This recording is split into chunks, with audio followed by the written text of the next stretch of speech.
This is the Big O Show. This is the Big O Show. Ricardo Cuchican says, it drives me nuts how people are still are still denying Tua's future. Many of them have never read about great QBs failing their first 2 years then becoming Hall of Famers. It's all right. Plenty of quarterbacks start off bad. And sometimes, actually, he hasn't really started off bad.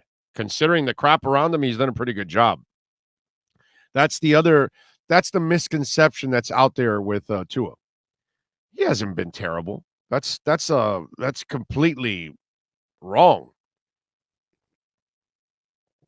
He's done a good job considering the garbage around him and no coaching.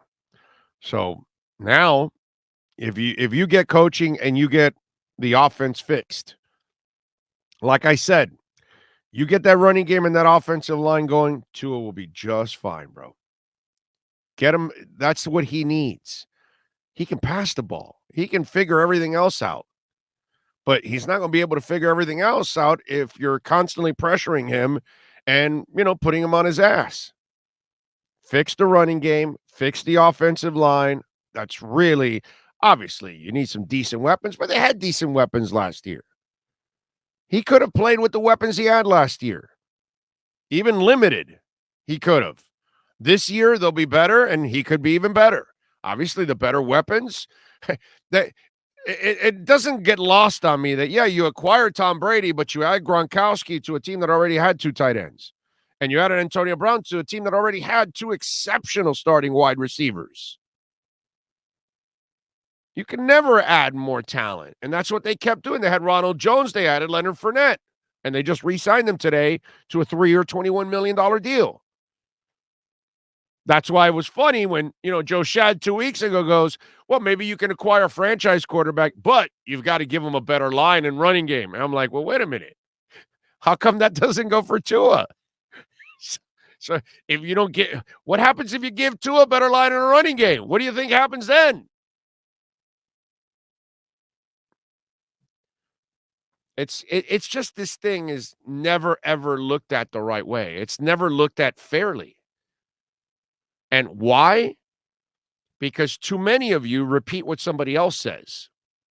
And since that person's wrong, you're just repeating what they say, and you're not really thinking for yourselves.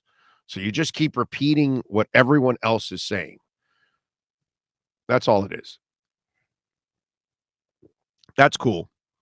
Everything will come to light when it's all said and done. Kind of like, and listen, it took a little while for the Tannehill thing, right?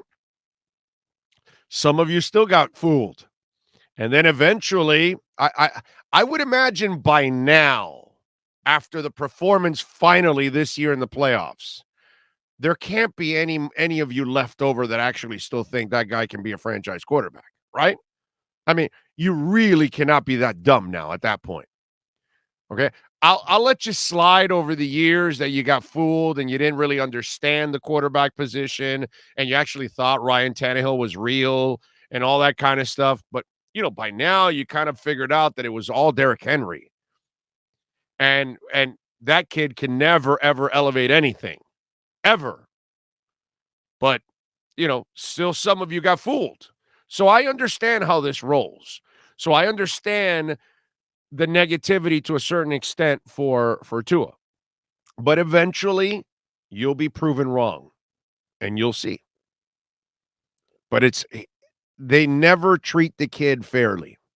But, some of you never treat the kid fairly. You're never looking at him the same way you look at others.